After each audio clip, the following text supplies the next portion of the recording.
What's going on, everybody, and welcome to the Other Side of the Firewall podcast, where we talk about the latest and greatest of cybersecurity news, as well as we highlight those movers and shakers and glass ceiling breakers, those people of color who've made it to the other side of the proverbial firewall. My name is Ryan Williams, and as always, I'm joined by Shannon. What's up? What's up? What's going on? And welcome to Wednesday's episode. So Wednesdays are our discussion. So Monday and Tuesday are topics. This past Monday, if you're listening in chronological order, real time, I guess you could say, we discussed how a school district, Minneapolis School District was the victim of a pretty bad ransomware attack, and kind of the fallout from that, and then potential like just PII, PHI, and just kids' psychological reports being leaked. It's horrendous. So definitely tune in for that one if you have not already. And then Tuesday, we discussed a report from the CSO, so businesses detect cyber attacks faster despite increasingly sophisticated adversaries. So definitely tune in for that episode. Just kind of talk about the arms race between the good guys and bad guys as we now see it. And now today we go through our discussion. So without further ado, I give it to Shannon. All right, everybody. This one's from CIO Economic Times, right? So on CIO.com. And the title of this one, this kind of plays in the one we did last week, right? So Microsoft to skill 100K, it says, young women in cybersecurity by 2025. So they announced a new initiative, right? New partnerships under its Ready For, with the number 4, cybersecurity program in Asia to skill and certify 100,000 young women and underrepresented youths in cybersecurity by 2025. So that is, to me, that's a rather aggressive timeline, which I'm not complaining about, right? So that means you really gotta put the time into it. You got to put the money behind it, which we know Microsoft has, right? Like, one of them $1 trillion companies, you know what I mean? So they got it, you know what I mean? Put it out there, but 100,000 by 2025, very, very good goal. So the what they're saying is that the new partnerships are going to enhance opportunities for employment in cybersecurity, fill the talent gap, and build a diverse cybersecurity workforce, right? So we talked about this before. So the female cybersecurity workforce, it's only about, I believe it's 25% female, right? When females make up a little over half of the population in the world, right? So the opportunity for women to work in cybersecurity, it's there. Like, it's enormous. It can be filled, right? And Microsoft is making it happen. So they're doing public-private partnerships, right? And they're going to provide access to industry-recognized cybersecurity, foundational, intermediate skills, and certifications for groups that are, they say, traditionally excluded populations, right? So 75% of the individuals in this program are going to be women that they're trying to get to go for this, right? So they started this program ready for cybersecurity in 2022, right? So they're saying from the start of this program to 2025, they're looking at 100,000 women they're trying to get into this career field, right? So they've already done 19,800 of them, right? And they're providing 18,300 cyber skilling initiatives, right? So they're putting the money where their mouth is, right? So they've already put things out there to where they have minorities. We talked about them doing it with minorities. We talked about them doing it for women. So putting the money where their mouth is always what we talk about, right? And they do have it. So this employment opportunity, right? They call them underserved youths in their pilot year.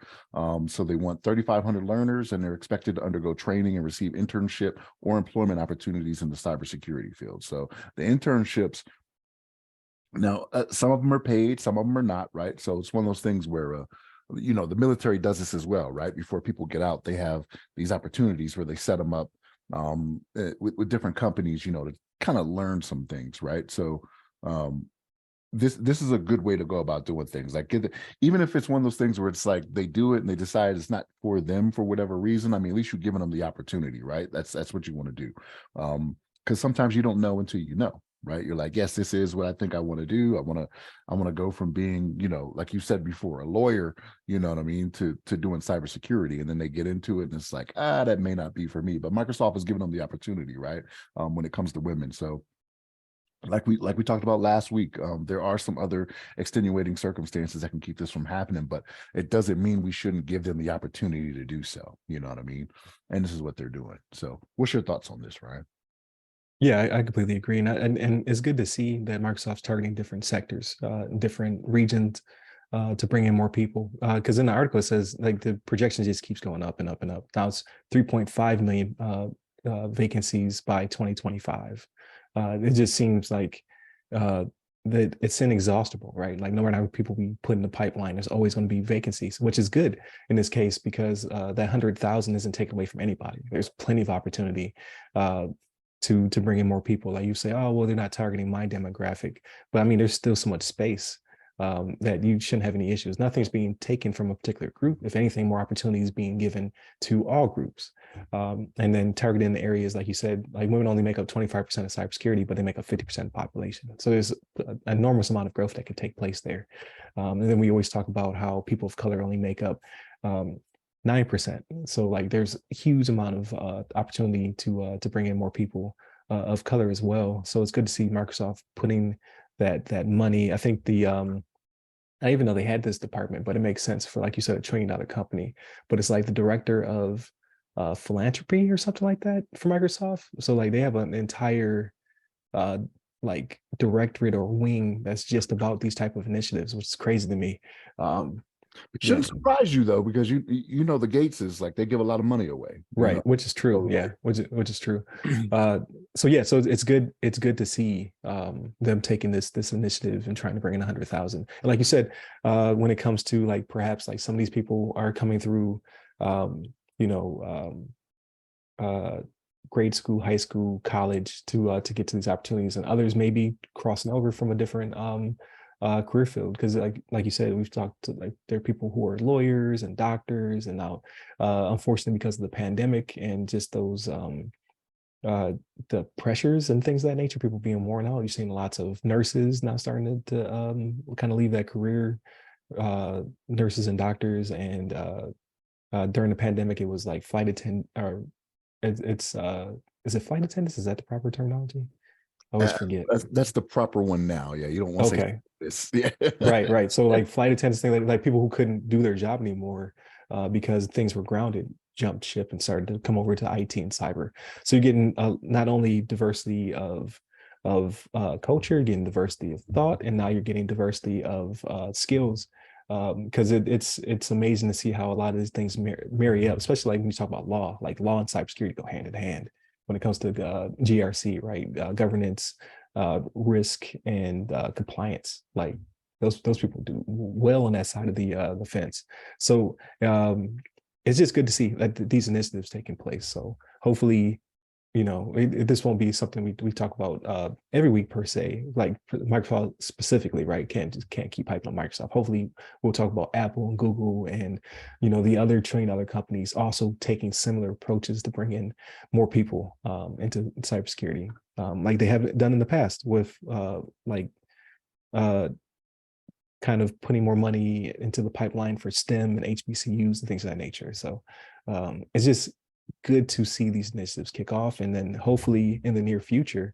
So like this is an initiative for 2025. We talked about the ones for the HBCUs being like 2024 through 2027. You'll start to see this huge growth in the industry and filling some of these gaps. So yeah, because with I think it was like 2 or 3 weeks ago, maybe a month ago, we talked about the Air Force and their investment in HBCUs and trying to bring in more people into specifically it was like cyber and aerospace. It was like some kind of crazy high-tech combination there. So shout out to the Air Force for doing something like that within the HBCU community, right? So a lot is being done. So I would say in the next 5 to 10 years, the results will be amazing. So and then we just shut down the podcast. Like we'll be like, hey, listen, we don't need to do this anymore. Like, look, you see the diversity? You see this? And inclusion, but no, like there's always room for growth. Things will always continues to progress forward. So we'll be here. We'll be here through 2055, talking about these initiatives, and then we can talk about how inclusion for AI as it becomes sentient and takes over. So that will be a thing. By 2055, I'll also be talking to people about kids being on my lawn at that point. You know what I mean? That is very true. On. We should see kids today with their hoverboards, real hoverboards, not the ones Right. Right, exactly. Hopefully by then we got at least have a flying car by 2055 on the streets, hopefully, safely. But yeah, definitely continue to tune into the podcast. Please like, share, subscribe, all that good stuff. Listen to us on Mondays and Tuesday for our topics. Wednesdays, our discussion. And then Fridays, which will be the next episode if you're listening in order, everything else. So non-cyber related movies, books, games, all that good stuff. Tune into the websites that go by our name. And you can hit me up personally. I am at RY Security Guy. That's RY Security Guy on LinkedIn, Clubhouse, and Twitter. Stay safe, stay secure.